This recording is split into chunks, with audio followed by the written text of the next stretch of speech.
আবারও আমরা সেই গণটুরের মাধুর্য বয়ে নিয়ে চলেছি, সবাই মিলে দল বেঁধে ম্যাল রোড আর মহাকাল মন্দির দর্শনে।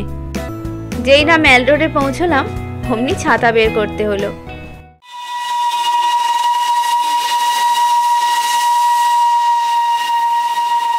হোটেলের একদম পাশেই আছে এই কিচেন, নিচে রান্না বান্নার আয়োজন হয়েছে। এখানে দুটো বার্নার বসানো আছে, দেখতে পাচ্ছেন। নিজে একদম ছোট্ট মতো নড়তে পারছে না, কোলে উঠে যাওয়ার বোতলটা নিয়েছে, 2 লিটার জলের বোতল সঙ্গে। আপনারা সবাই কেমন আছেন? আশা করি ভালো আছেন। আমরাও খুব ভালো আছি। 60 জনের এক বড় পরিবার নিয়ে আমরা চলেছি দার্জিলিং ভ্রমণে, সঙ্গে আপনারাও আছেন। আগের পর্বগুলিতে আপনারা দেখেছেন যে কিভাবে আমরা শিলিগুড়ি বাস পার্কিংয়ে পৌঁছলাম। এখন ছোট গাড়িতে করে চলেছি আমরা শিলিগুড়ি বাস পার্কিং থেকে দার্জিলিং। এই গাড়িতে ভাড়া লাগছে কার্শিয়াং হয়ে যাওয়ার জন্য 2500 টাকা, অর্থাৎ জনপ্রতি 250 টাকা। তবে পিক সিজনে ভাড়া কম বেশি হতে পারে। যদিও শিলিগুড়ি থেকে দার্জিলিং পর্যন্ত পৌঁছানোর এই জনপ্রতি ভাড়া আমাদের প্যাকেজের মধ্যেই ধরা ছিল। এবারের এই ভ্রমণ পরিকল্পনার ক্ষেত্রে জনপ্রতি টিকিট মূল্য 6000 টাকা, 6 রাত্রি 7 দিনে, থাকা খাওয়া গাড়ি ভাড়া সবকিছু মিলিয়ে কেবলমাত্র সাইট সিং নিজস্ব খরচ। বাস পার্কিং থেকে দার্জিলিংয়ের দূরত্ব প্রায় 60 কিলোমিটার। গাড়িতে যেতে সময় লাগবে 2.5 ঘন্টার মতো। এই সবে সকাল 9:30 নাগাদ আমাদের গাড়ি ছাড়লো। দেখা যাক কতক্ষণে পৌঁছতে পারি। শিলিগুড়ি থেকে ভায়া কার্শিয়াং হয়ে দার্জিলিং যাওয়ার পথটি যেন এক জীবন্ত চিত্রপট। শিলিগুড়ি শহর ছাড়িয়ে যখন গাড়ি পাহাড়ের দিকে উঠতে শুরু করে, তখনই বদলে যায় প্রকৃতির রং। সমতলের গরম হাওয়া মিলিয়ে গিয়ে আসে এক শীতল স্নিগ্ধ পরশ। রাস্তার দুপাশে দেখা মেলে ঘন শাল, সেগুন আর বাঁশের বন।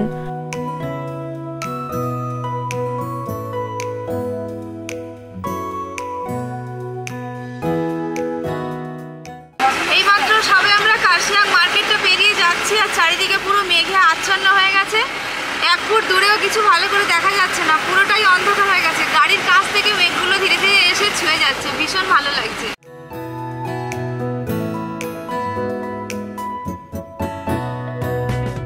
কার্শিয়াং হয়ে দার্জিলিং গেলে ডিস্টেন্স হয়তো কিছুটা কম হয়, কিন্তু রাস্তার মধ্যে জ্যাম, আর জ্যামের জন্য আমাদের বেশ খানিকটা দেরিও হয়ে যাচ্ছে।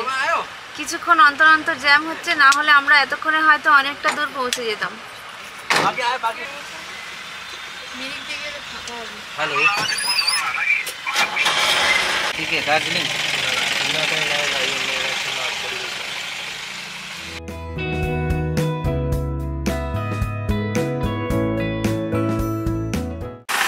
এখন বাজে 11:30। দার্জিলিং পৌঁছতে আমাদের আর কিছুক্ষণ বাকি আছে। রাস্তায় একটু ব্রেক দেওয়া হয়েছে, সব গাড়িগুলো পরপর এসে এখানে দাঁড়াচ্ছে, দেখতে পাচ্ছেন।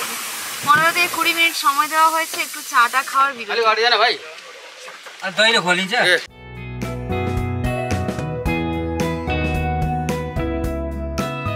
যে দোকানে আমরা চা খেতে বসলাম, সেখানে গিয়ে পরিচয় হলো এক ছোট্ট খুদের সঙ্গে। এই কিছুক্ষণ সময় ভীষণ ভালো কাটলো। সবাই যেন দোকানটার মধ্যে ওকে নিয়ে মেতে রইল সারাক্ষণ। একদিকে মা কাজে ব্যস্ত, অন্যদিকে ও আপন মনে খেলতে ব্যস্ত। সবার সঙ্গে চিৎকার করছে, খেলছে, কখনো দাঁড়াচ্ছে, কখনো আবার সবার কোলে কোলে হয়ে ঘুরছে। সব গাড়িগুলো এখানে দুটো চায়ের দোকান আছে পাশাপাশি, সেখানে দাঁড়ানো হয়েছে, সবাই নেমে একটু চা খাচ্ছে। আর ওপরে ওঠার সঙ্গে সঙ্গে ওয়েদারটাও পরিবর্তন হয়েছে, তাই ভালোই লাগছে। সবার মাইন্ড মোটামুটি ফ্রেশ হয়ে গেছে আগে থেকে। ওখানে একটা পুচকির সঙ্গে আমার মেয়ের আলাপ হয়েছে, তার সঙ্গে এখন একটুখানি পরিচয় চলছে। সত্য 11 মাস বয়স, 1 বছরও হয়নি।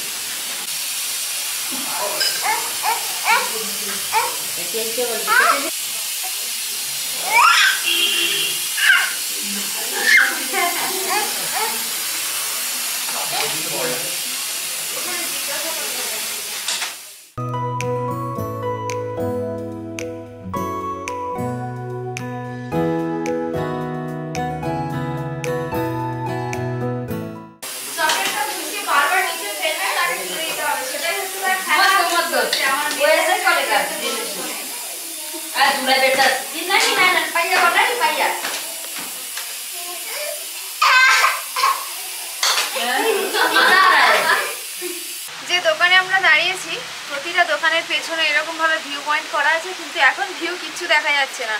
শুধুমাত্র কাছের গাছপালাগুলো ছাড়া দূরে আপনি যখন তাকাবেন দেখবেন শুধু পুরো এরকম মেঘ। এখন সে যাই হোক, তবে পাহাড় অনেক সুন্দর, বর্ষার শেষে সবুজ একদম, চারিদিক পুরো সতেজ হয়ে আছে।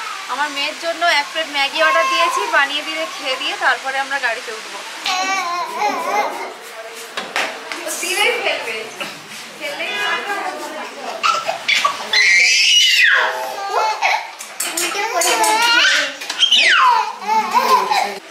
সেই বোতলের ক্যাপটা নিয়ে খেলা চলছে, না হচ্ছে না, এই তাই তো নিজে একদম ছোট্ট মতো নড়তে পারছে না, কোলে উঠে যাওয়ার বোতলটা নিয়েছে, 2 লিটার জলের বোতল সঙ্গে খেলা। পুচকে হচ্ছে এই যে দোকানদার দেখতে পাচ্ছেন আপনারা, ওনারই মেয়ে। চেয়ারে বসে একা একা খুব কষ্ট পাচ্ছিল, তাই একটু কোলে নিতে শান্তি পেয়েছে। সারাক্ষণ মা কাজ করছে তো, একা বসে আছে বন্দি অবস্থায়, তাই ভালো লাগছে না। কি গো, তোমাকে কি নিয়ে চলে যাবো আমাদের সঙ্গে? যাবে?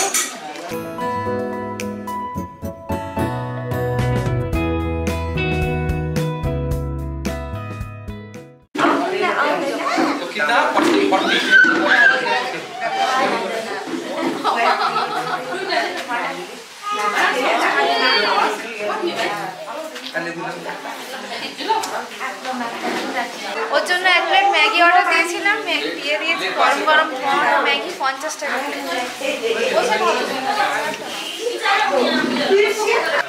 ম্যাগিটা যথেষ্ট গরম, খেতে পারছি না, তাই ঠান্ডা করে দিচ্ছি, দিলে খাবো।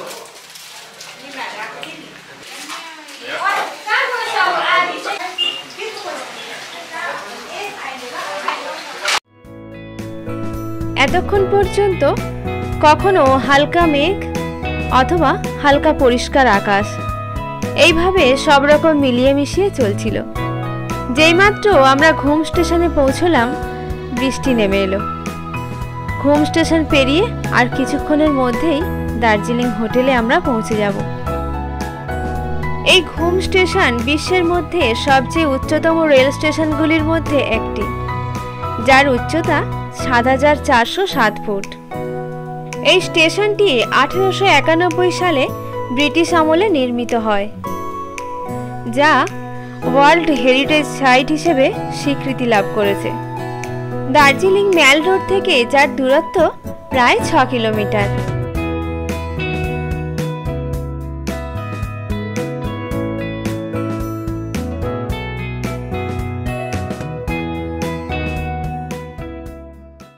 দার্জিলিংয়ে এইমাত্র আমরা হোটেলে পৌঁছেছি, সবেমাত্র গাড়ি থেকে নেমে লাগেজপত্র নিয়ে এখানে দাঁড়িয়েছি। এখনো রুমগুলো সবাইকে দেওয়া হয়নি, দেওয়া চলছে। এতজনকে রুমগুলো দিতে একটু সময় লাগবে।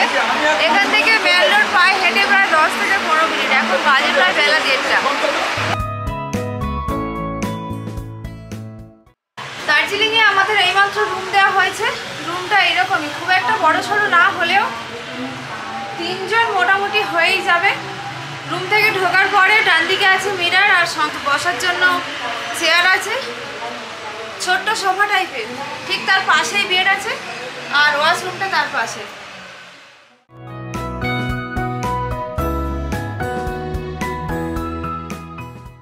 এখন বাজে বেলা 3:10। এইমাত্র আমাদের সবে প্রথমবারের খাওয়া দাওয়া শুরু হয়েছে ওখানে ডাইনিং রুমে, আর আমরাও স্নান করে সবাই তৈরি হয়ে এসেছি এখানে খাওয়া দাওয়াটা সারবো।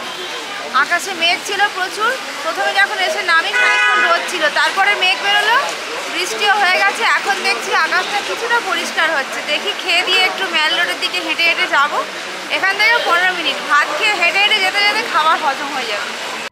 দার্জিলিংয়ে দুপুরের খাবার খেতে আজকে আমাদের প্রায় 4টে বেজে গেছে, কারণ কার্শিয়াং দিয়ে এসে তারপর রান্নাবান্না করে সবাইকে সার্ভ করতে সময় তো লাগবেই। গণটুরের ক্ষেত্রে মাঝে মধ্যে খাওয়া দাওয়ার সময়টা একটু এদিক ওদিক হয়।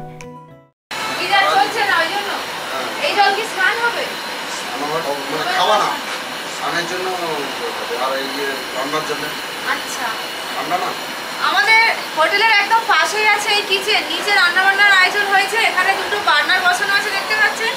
কড়াইতে এখানে রান্না হয়ে গেছে। আর এখানে যে গরম জল বসানো আছে। এদের রুমে, সব রুমগুলোতে একসঙ্গে গিজার অন করা যায় না, একসঙ্গে 3টে করে রুমের গিজার অন করে। তাই রুমে রুমে কিছুটা গরম জল সাপ্লাই দেওয়ার জন্য গ্যাসের ওভেনেও এখানে বসানো আছে যদি প্রয়োজন হয়, সেই কারণে। আর সব রান্নার যা যাবতীয় সরঞ্জাম এখানে আছে, আর ওদিকে খাওয়া দাওয়া চলছে। দার্জিলিংয়ে এসে অনেক সময় সামনে অনেক ভালো হোটেল দেখলেও সব জায়গাতে কিচেন থাকে না, তাই গণভ্রমণে কিচেন অবশ্যই থাকা দরকার, না হলে রান্নাবান্না করে সবাইকে খাওয়ানো সম্ভব হবে না। সেক্ষেত্রে কিচেন অ্যাটাচ হোটেল আপনাদেরকে দেখে নিতেই হবে, তার সঙ্গে খাওয়ানোর জায়গাটাও দরকার। আর আমাদের পরিবেশন করা হয়ে গেছে, শুরু হয়েছে। মুগ ডাল, আলু ভাজা, ভাত, মাছ আছে, সবজি, চাটনি, পাঁপড়। এখন প্রায় বিকেল 4টে বাজে। আমরা 3টে সাড়ে 3টের সময় সবাই খেয়ে দিয়ে উঠলাম। খাওয়ার পরে বিশ্রাম না নিয়ে এবারে চলেছি কোথায় যাব, সবাই মিলে একসঙ্গে ম্যাল রোড। এখান থেকে হেঁটে প্রায় পায়ে 15 থেকে 20 মিনিট সময় লাগবে। এখানে ঠান্ডাও ভালোই পড়েছে, বৃষ্টি হয়েছে, টেম্পারেচার যা থাকার কথা তার থেকে আরও কম আছে।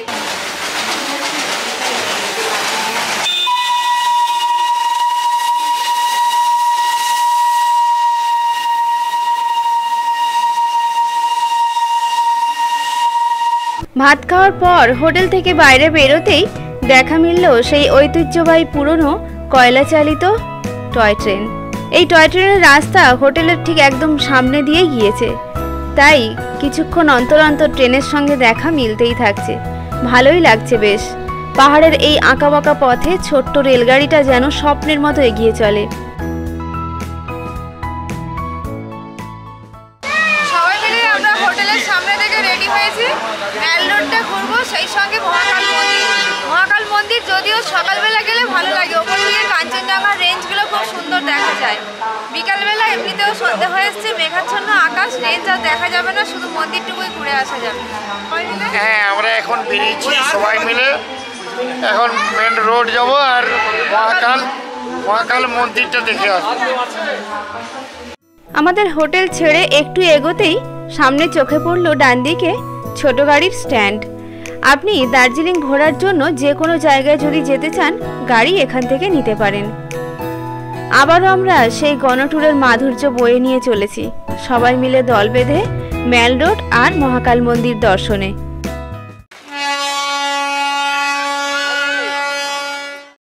দার্জিলিংয়ে এসে টয় ট্রেনে চেপে ঘুরতে হলে আপনাকে টিকিট কাটতে হবে এই স্টেশনের কাউন্টার থেকে। ট্রেন ধরতে গেলেও আপনাকে এখানে আসতে হবে। আসার পর আপনি ট্রেনে উঠলেন, নিয়ে যাওয়া হবে আপনাকে ঘুম স্টেশন পর্যন্ত, তারপর বাতাসিয়া লুপ হয়ে আবার এখানে নিয়ে এসে ছেড়ে দেওয়া হবে।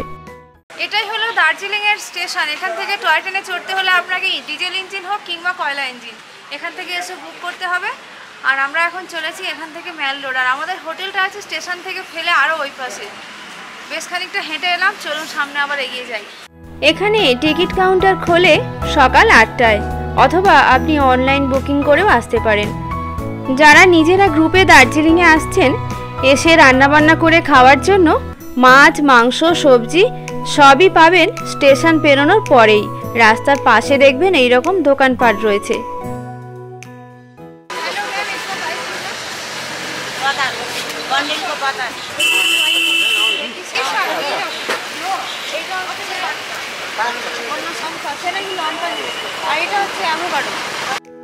আমাদের হোটেল থেকে ম্যাল রোড যেতে সময় লাগে প্রায় 10 মিনিট পায়ে হেঁটে।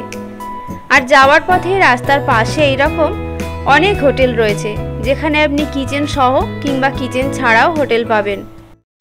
বেশ অনেকটাই হেঁটে এলাম, এখনো পর্যন্ত পৌঁছতে পারিনি। আমাদের সঙ্গে আসা বেশ কিছুজন সামনে চলে গেছে, আর ওখানে দূরে মাসিমা রেস্ট নিচ্ছে, দেখতে পাচ্ছেন, সেখানে বসে আছে লাল রঙের সোয়েটার পরা। বেশ খানিকটা খাড়াই তো, উঠতে কষ্ট হয়, তাই সঙ্গে অবশ্যই মনে করে জলের বোতল রাখতেই হবে, আর ছাতা তো নিতেই হবে। আপনাদের সঙ্গে কথা বলতে বলতে ম্যাল রোড চলেই এলাম। এখান থেকে সোজা যে রাস্তাটি দেখতে পাচ্ছেন নিচের দিকে নেমে গেছে, ওই রাস্তাটি চলে গেছে চকবাজার, যেখানে গেলে আপনি পাবেন লোকাল মার্কেট। পরের দিন আপনাদেরকে অবশ্যই আমি ওখান থেকে ঘুরিয়ে নিয়ে আসব। চলুন এখন আমরা ম্যাল রোডের দিকে এগোই। আর যাওয়ার পথে রাস্তার পাশে দেখতে পাবেন এইরকম বসার অনেক জায়গা করা আছে। হাঁটতে কষ্ট হলে কিংবা যদি মনে হয় এই চেয়ারগুলোতে বসে একটু বিশ্রাম নেবেন, ভীষণ ভালো লাগে। মেল রোডের প্রায় কাছেই আমরা চলে এসেছি। আর যাওয়ার সময় সোজা দেখতে পাচ্ছেন ওই যে এইদিকে পেছন দিকটাতে চৌমাথার মোড় আছে, ওই চৌমাথার মোড় দিয়ে আমরা স্টেশনের ঠিক ওই পাশ থেকে এলাম। এসে সোজা ওপর দিকে যে রাস্তাটা উঠে গেছে ওটাই হচ্ছে মেল রোড যাওয়ার রাস্তা। আর যাওয়ার সময় এই রাস্তার সাইডে বসার জন্য বেঞ্চ করা আছে, বসেছি, খুব ভালোই লাগছে। অনেকেই বসে এখানে বিশ্রাম নিচ্ছেন, গল্প করছেন।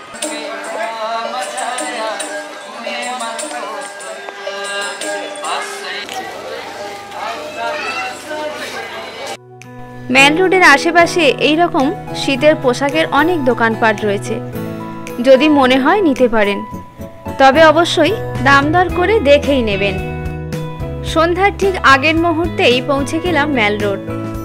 যেই না মেল রোডে পৌঁছলাম অমনি ছাতা বের করতে হলো। বৃষ্টির কবলে পড়ে গেছে, একটা ছাতা 3 জন, তাই এখন একটু ছাদের নিচে দাঁড়িয়ে অপেক্ষা করছি বৃষ্টি থামলে তারপরে এগোবো। বেশি দূর বাকি নেই, এসেই গিয়েছিলাম। বৃষ্টিটা ভালোই জোরে এসছে। আমাদের সঙ্গে আসা বাদবাকি সবাই চলে গেছে। এখানে কাকু আর কাকিমা আছে, আর আমরা 3 জন আটকে পড়ে গেছি।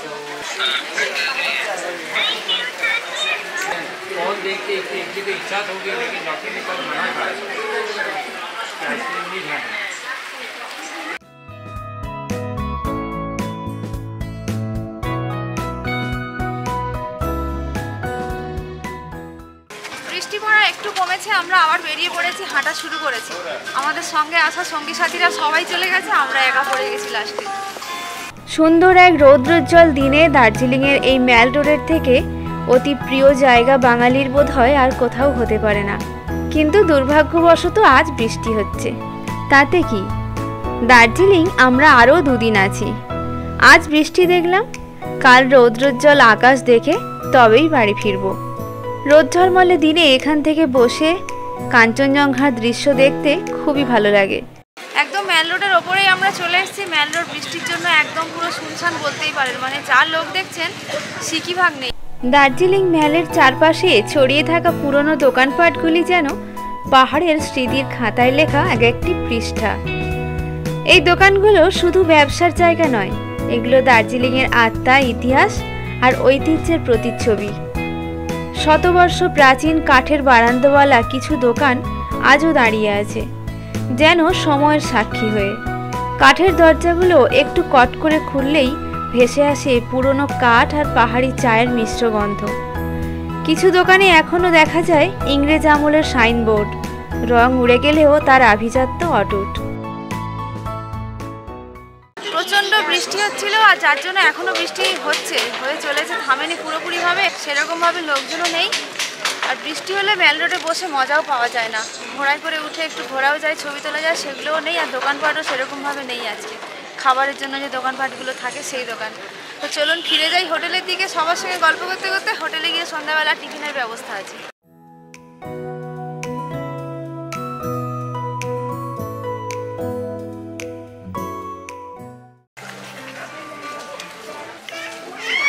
এখন এখানে আপনারা যতজনকে দেখছেন সবাই হচ্ছে আমাদের গাড়িরই।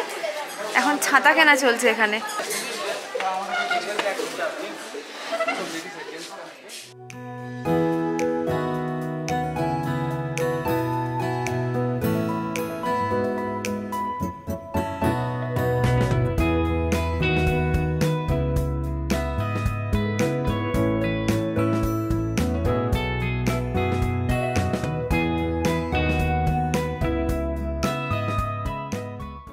রাত্রি 9টা বাজতে যায়। আমরা এইমাত্র সবে হোটেলে এসেছি। সে যাই হোক, সবে মাত্র হোটেলে ফিরেছি। ফিরে আমি একটু শুয়ে পড়েছি। কাল থেকে সেই জার্নি চলছে, তো শরীরটা আর টানছে না। আর ও এখন একটু পড়তে বসেছে, বই নিয়ে এসেছিল, অঙ্ক করছে এখন। আজ এই পর্যন্ত, ফিরছি পরের দিন সপরিবারে। আপনারা সবাই খুব ভালো থাকবেন, সুস্থ থাকবেন, আর সব সময় মনের কথা শুনে চলবেন।